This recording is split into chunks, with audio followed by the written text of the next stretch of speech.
The man who controlled everything, Daniel Hawthorne, stood at the floor-to-ceiling windows of his Chicago office on the 42nd floor, watching the morning sun glint off Lake Michigan. At exactly 7:47 a.m., as it did every weekday, his assistant would knock twice before entering. At 38 years old, Daniel had built his reputation on precision, control, and an unblemished record in corporate law. His office reflected his personality. 3 monitors arranged at exact angles. Files color-coded by urgency. Burgundy for immediate, navy for important, forest green for review. Even his collection of fountain pens stood in perfect height order, organized by ink flow rate. The knock came. 2 sharp raps. Daniel turned from the window. His charcoal suit perfectly tailored, his silk tie knotted with geometric precision. "Come in, Patricia." His assistant entered, looking unusually flustered. Patricia had worked with him for 6 years and rarely showed emotion. "Mr. Hawthorne, we have a situation." Daniel frowned. He disliked the word situation. It implied unpredictability. "Explain." "The Morrison case requires immediate attention. You need to fly to Seattle tomorrow. But Jennifer called in sick, and the replacement intern just arrived." "Cancel the replacement." "I work alone on major cases." Patricia shifted uncomfortably. "Sir, the partners specifically requested you take an intern. They want to evaluate potential hires, and this case is perfect for assessment." Daniel's jaw tightened. The Morrison case involved a tech company merger worth $800 million. One mistake could cost the firm its reputation and him his perfect record. "Fine. Send them in. I have exactly 10 minutes. The woman who changed everything, Ruby Mitchell, pushed open the heavy oak door, her portfolio bag bouncing against her hip. She had dressed carefully that morning, a professional navy dress with a burgundy blazer. But her naturally curly auburn hair refused to cooperate. Escaping its pins and wild spirals around her face, the office took her breath away. Glass, steel, and stunning lake views. But what caught her attention was the man standing behind the massive desk. Tall, probably 6'2", with dark hair touched with silver at the temples. Sharp jawline, eyes the color of aged whiskey, and an expression that could freeze fire. "Miss Mitchell, I presume." His voice was deep, controlled. Exactly what she expected from Chicago's most feared corporate attorney. "Oh, Ruby." "Please." She extended her hand, noting how his gaze flicked to her slightly crooked handshake. "Thank you for this opportunity, Mr. Hawthorne." "Let me be clear." Daniel ignored her hand, gesturing to the chair across from his desk. "I do not usually work with interns. I have specific requirements, and I do not tolerate mistakes." Ruby sat, unfazed by his cold demeanor. She had dealt with difficult professors, demanding bosses, and one particularly hostile law review editor. "I understand you prefer working alone. I also understand you have never lost a case. I am here to learn, not to interfere." Something flickered in his eyes. "Surprise? Maybe?" "Patricia said you graduated top of your class at Northwestern." "Second, actually," Ruby smiled. "Jeremy Chang beat me by 0.03%. "Still bitter about it?" Was that almost a smile? Daniel cleared his throat. "The Morrison case. What do you know about it?" "TechVision wants to acquire DataStream. Antitrust concerns. Shareholder disputes. Timeline compressed because of market conditions." Ruby leaned forward. "But the real issue is the intellectual property overlap. 3 patents in dispute. That is what will make or break this deal." "Ow." Daniel studied her with new interest.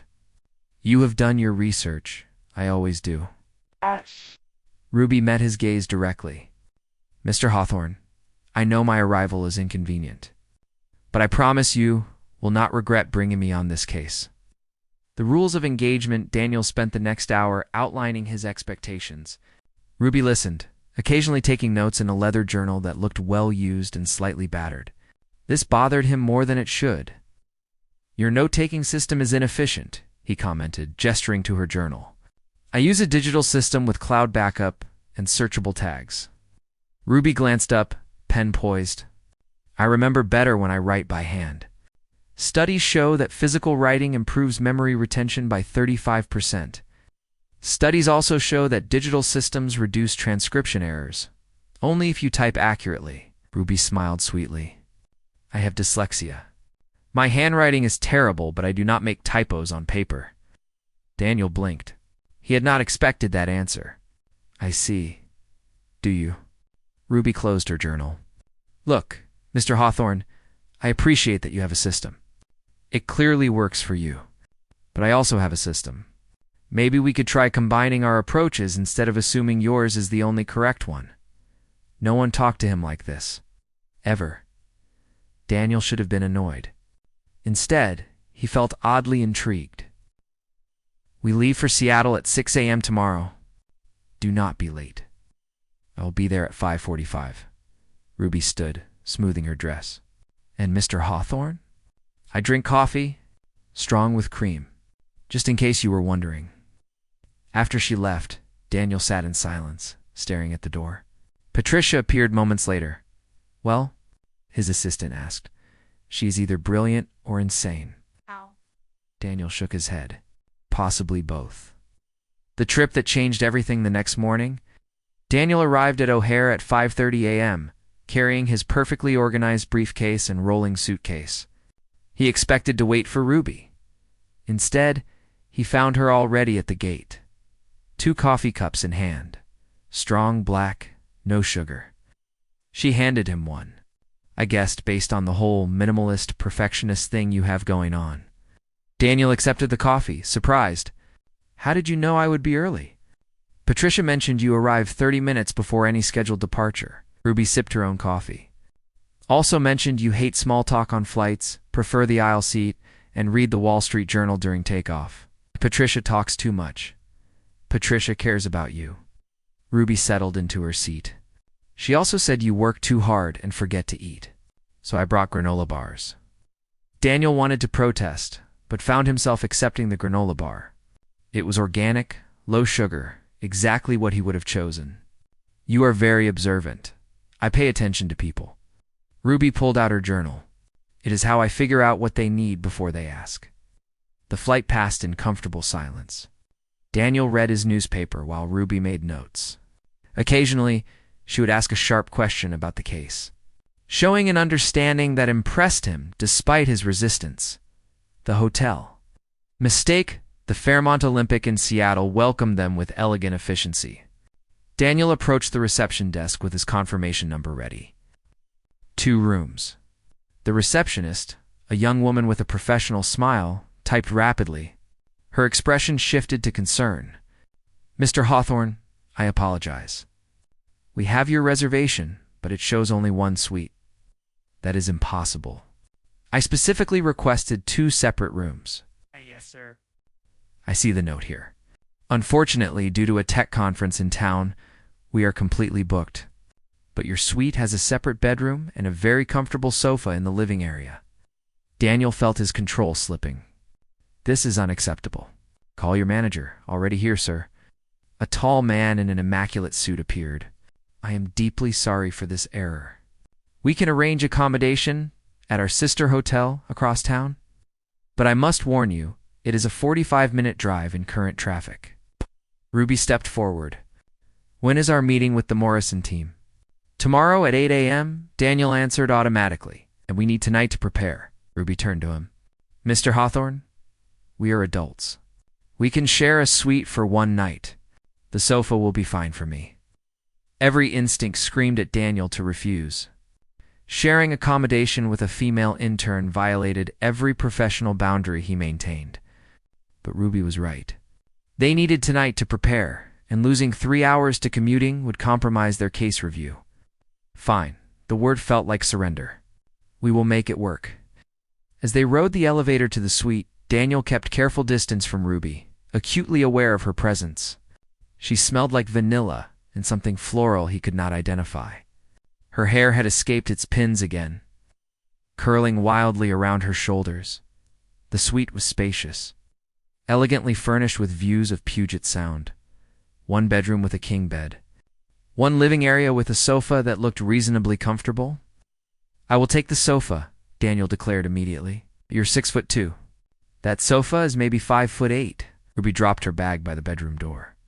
I am 5'5". Mathematics wins. Miss Mitchell, I cannot allow you to sleep on a sofa while I take the bed.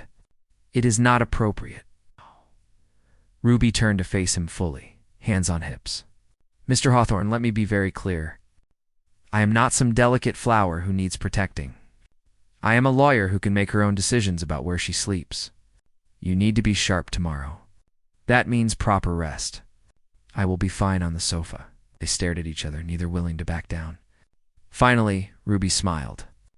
Unless you want to share the bed like civilized professionals, I promise not to steal the covers.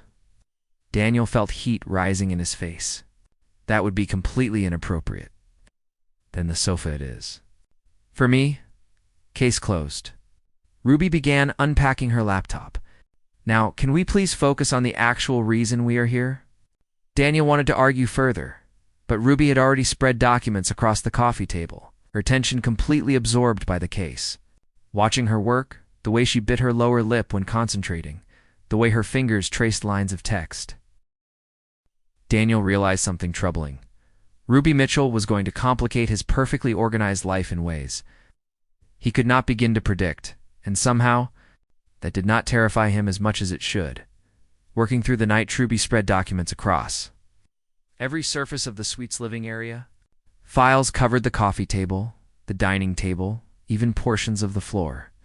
Daniel watched with barely concealed horror as his perfectly organized case materials became what looked like controlled chaos. What are you doing? He asked, unable to keep the edge from his voice.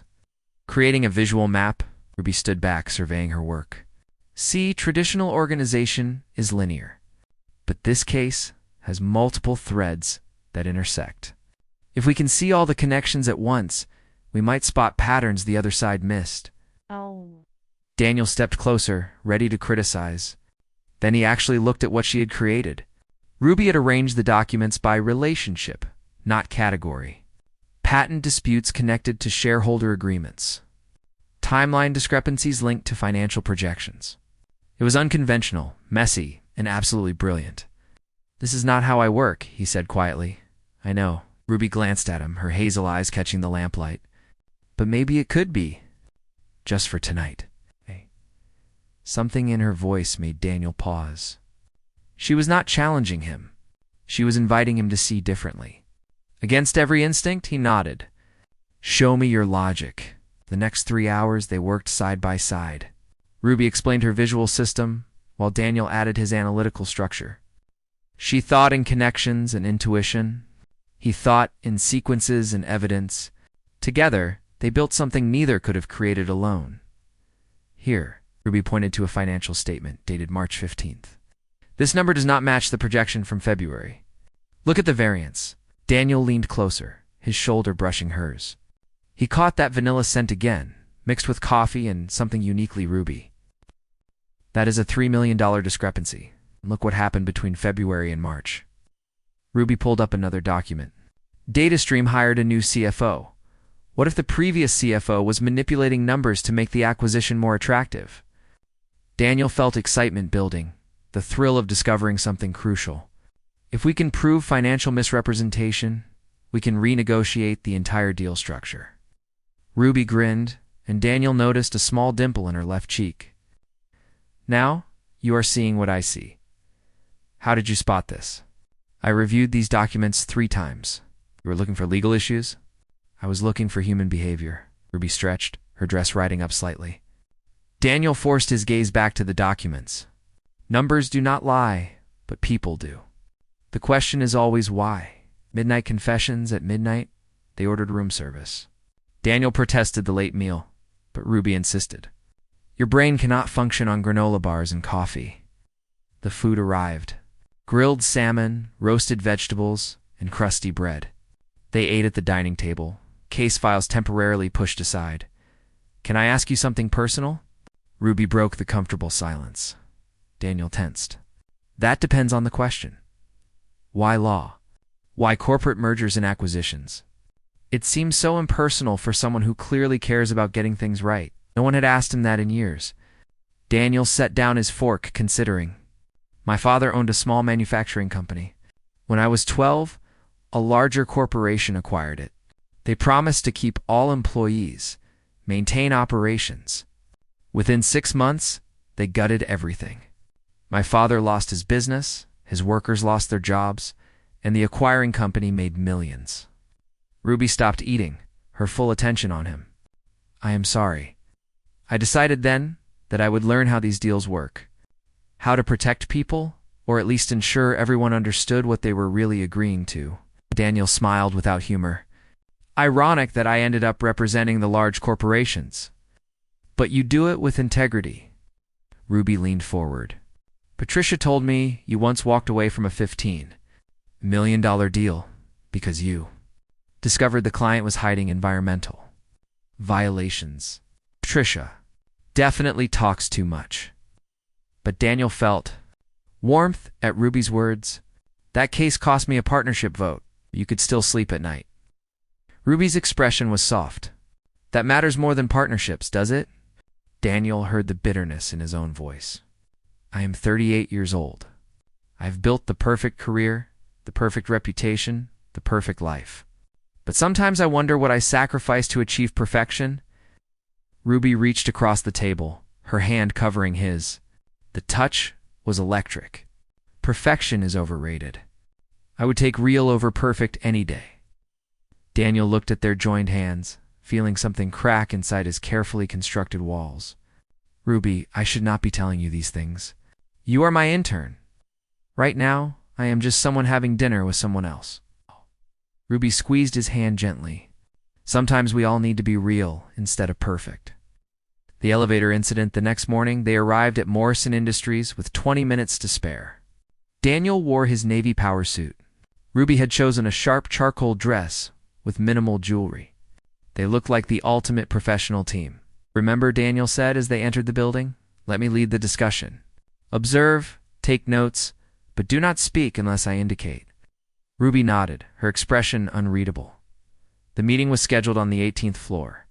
They stepped into the elevator with several other business people. As the doors closed, the elevator lurched, then stopped abruptly between floors. The lights flickered once before settling into dim emergency mode. Please remain calm. A voice crackled through the intercom. We have a minor technical issue. Maintenance will have you moving within 15 minutes. People shifted nervously. Daniel felt his chest tighten. The walls seemed closer suddenly. His breathing became shallow. Ruby noticed immediately. She moved next to him, her voice low. Daniel, look at me. He tried to focus on her face, but panic was rising. Sweat beaded on his forehead. I am fine. No, you are not. Ruby positioned herself between him and the other passengers, blocking their view. Claustrophobia? He nodded, unable to speak. Okay, focus on my voice. Ruby spoke softly, calmly. Tell me about your office. What color are your walls? Cream, Daniel gasped, with gray accents. Good. How many windows? 3, floor to ceiling. Lake views. Beautiful. What do you see from those windows? Daniel closed his eyes, picturing it. Boats in the summer.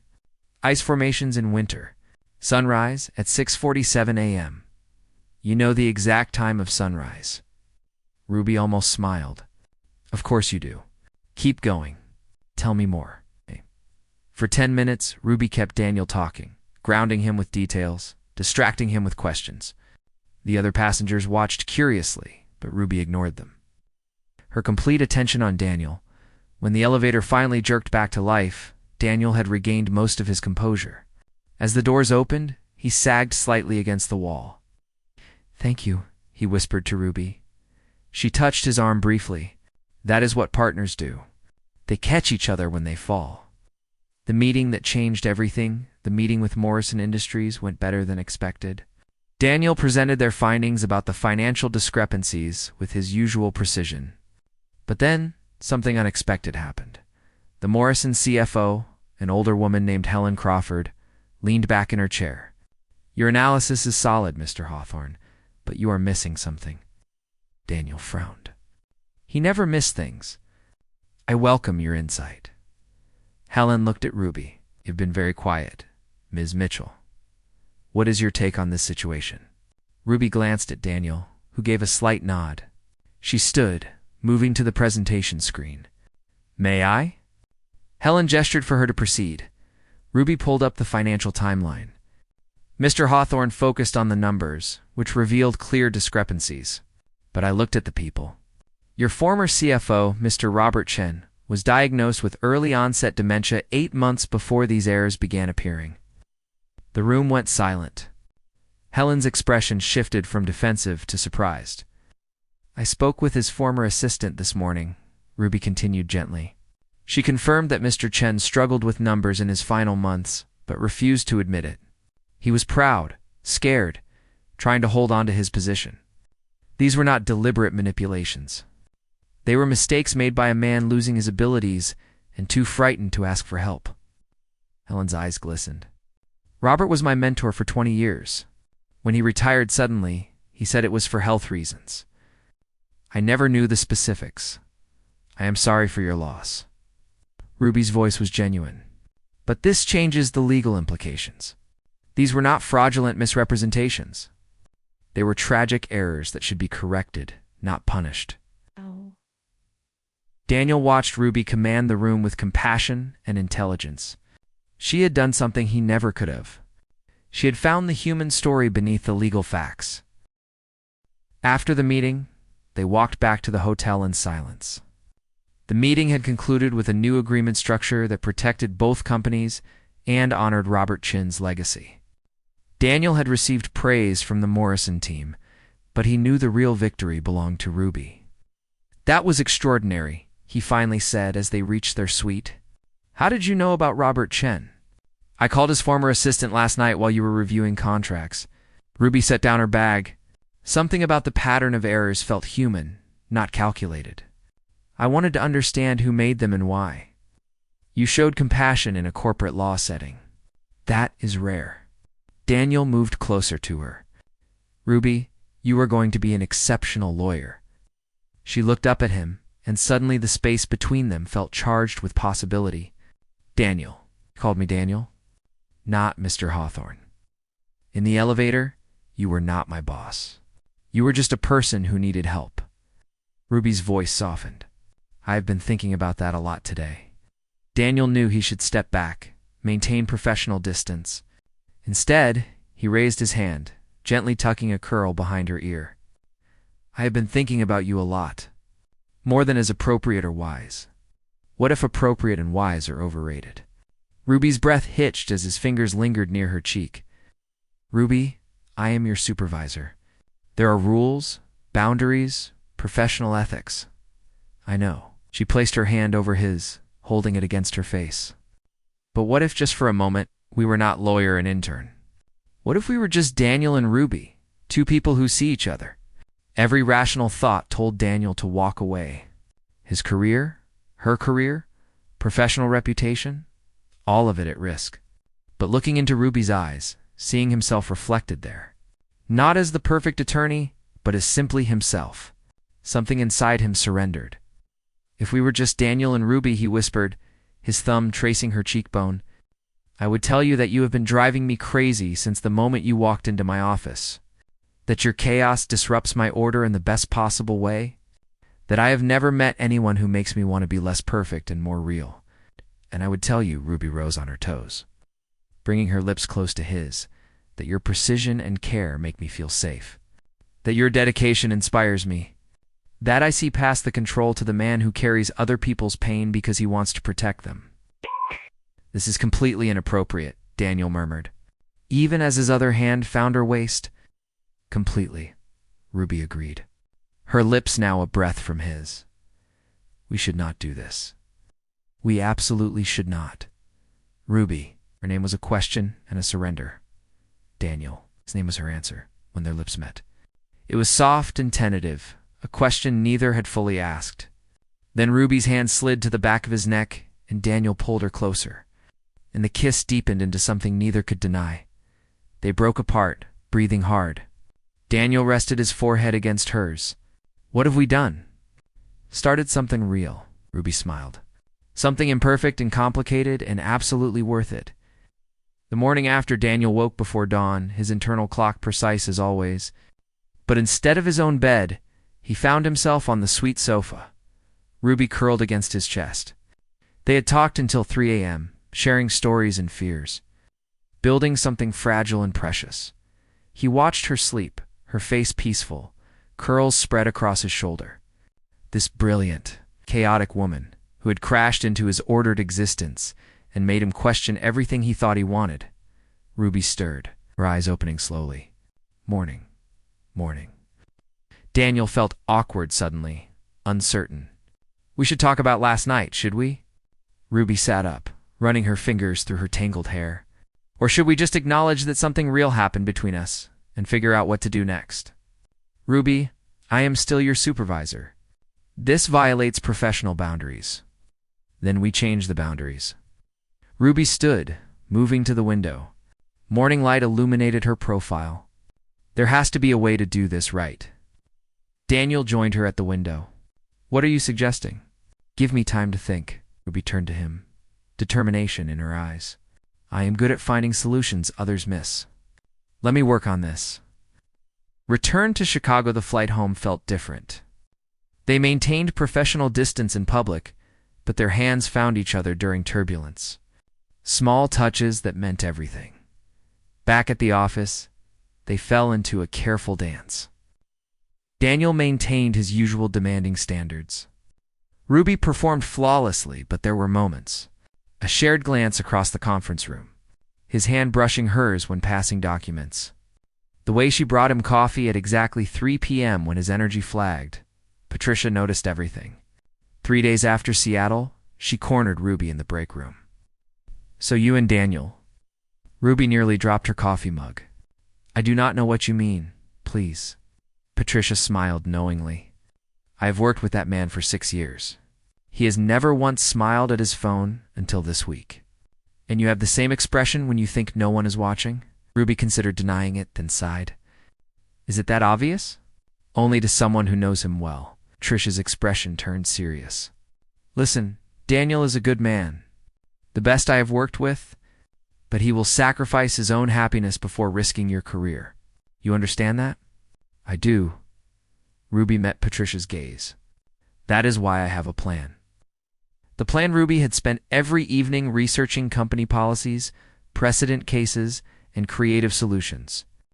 She discovered that the firm had a professional development program that allowed high-performing interns to work directly with the partnership board on special projects.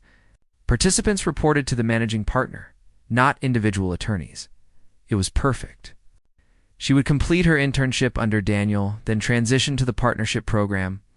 Different reporting structure, no conflict of interest. She presented the idea to Daniel on Friday evening, after most staff had left. His office was dimly lit, only his desk lamp creating a warm glow. This could work. Daniel studied the documents she had prepared. The partnership program is competitive, but your work on the Morrison case was exceptional. You would have my recommendation. Our work, Ruby corrected. We were a team. Daniel looked at her, really looked at her. You did this for us. I did this for me too. Ruby perched on the edge of his desk. Daniel, I want a future with you. But I also want my career. This way, maybe I can have both. He stood, moving close enough that she could see golden flecks in his brown eyes. Ruby Mitchell, you are extraordinary, just practical. She smiled, and maybe a little in love with a stubborn perfectionist. Daniel's hand cupped her cheek. A little, okay, a lot. Ruby leaned into his touch. Completely, ridiculously, in love with you, thank God. Daniel pulled her to him, kissing her with all the restrained passion of weeks of careful distance. Because I love you too. Your chaos, your brilliance, your impossible optimism. All of it, professional changes. Ruby applied to the partnership program on Monday. Her application included glowing recommendations from Daniel, Ellen Crawford from Morrison Industries, and 3 law professors. 2 weeks later, she received acceptance notification. The transition happened smoothly. Ruby completed her final week as Daniel's intern, then moved to a bright office on the 39th floor. She still saw him daily. But now their relationship was officially appropriate. Their first real date happened on a Saturday evening. Daniel picked Ruby up from her apartment, carrying flowers and looking nervous. "You look beautiful," he said when she answered the door. Ruby wore a deep green dress that made her eyes sparkle. "You look pretty good yourself." She accepted the flowers, tulips, in sunset colors. "Where are we going?" "You will see." Daniel took her to a small Italian restaurant tucked away in a quiet neighborhood. No power suits, no business discussions, just two people discovering each other over pasta and wine. "Tell me something I do not know about you," Ruby requested, twirling linguine on her fork. Daniel thought for a moment. "I play piano." "Not well, but I find it relaxing. The structure of music appeals to me, of course it does." Ruby grinned. "I bet you practice exactly 30 minutes every day at the same time. 25 minutes. Daniel tried to look offended but smiled instead. "And yes, always at 7 p.m. I want to hear you play sometime." "Maybe." Daniel reached across the table for her hand. "Your turn. Tell me something." "I write poetry." Ruby looked almost shy. "Bad poetry, probably. But sometimes the world feels too big for normal words. That is not bad. That is beautiful." Daniel squeezed her hand. "Will you share some with me?" "Maybe." Ruby echoed his earlier response, her eyes dancing. "If you play piano for me." Building a life together, months passed. Ruby excelled in the partnership program, working on high-profile cases and earning respect throughout the firm. Daniel continued his demanding practice, but something had shifted. He left the office by 7 p.m. most nights, took weekends off occasionally, allowed a little chaos into his perfectly ordered world.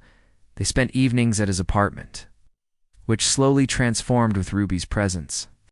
Books stacked on the coffee table, her colorful throw pillows mixing with his neutral furniture, her terrible poetry scribbled on sticky notes and hidden for him to find. 6 months after Seattle, Daniel invited Ruby to his apartment for dinner. She arrived to find candles lit, soft music playing, and Daniel wearing an apron over his dress shirt. "You cooked?" Ruby was delighted and terrified. "I am attempting to cook." Daniel gestured to the kitchen. "Patricia assured me these recipes are simple enough for beginners." They worked together, Ruby chopping vegetables while Daniel monitored 3 different timers. The meal was imperfect. Slightly overdone chicken, lumpy mashed potatoes, but eaten together on his balcony overlooking the city, it tasted like happiness. "Ruby." Daniel set down his fork, suddenly serious. "I need to tell you something." She tensed slightly. "Okay, before you, I thought I had everything figured out. Success meant perfection. Control meant safety. I built walls to protect myself from anything that might disrupt my plans." Daniel took her hand.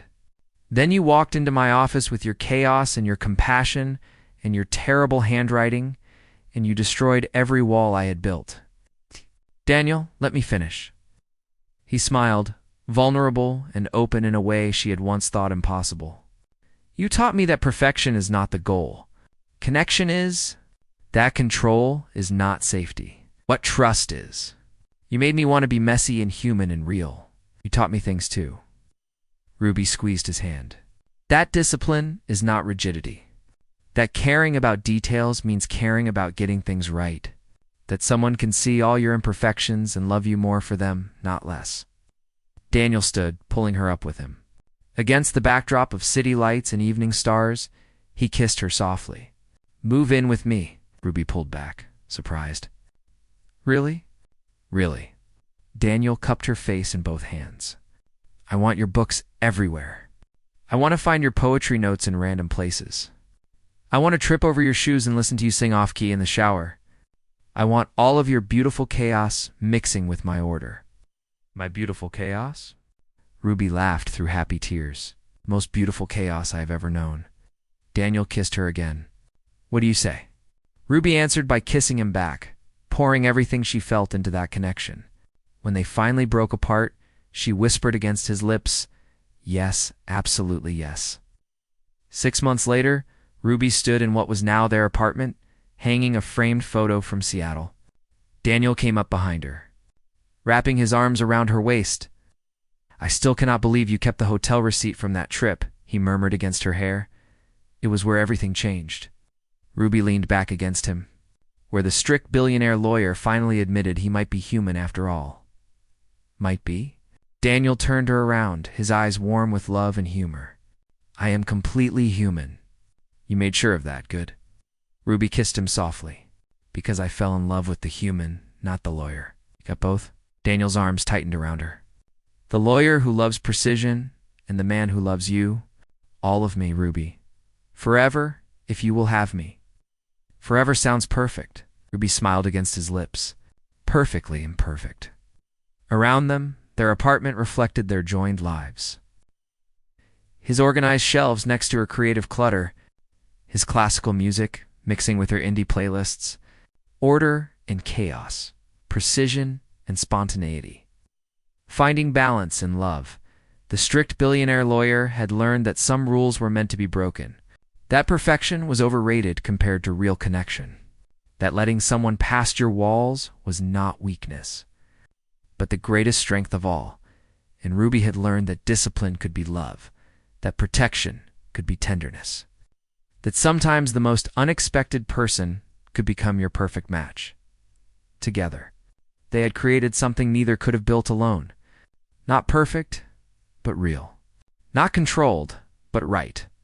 Not what either had planned, but exactly what both needed. Love, after all, has its own rules. And theirs was written in morning coffee, shared cases, midnight conversations. In the beautiful collision of two people who made each other better simply by being themselves.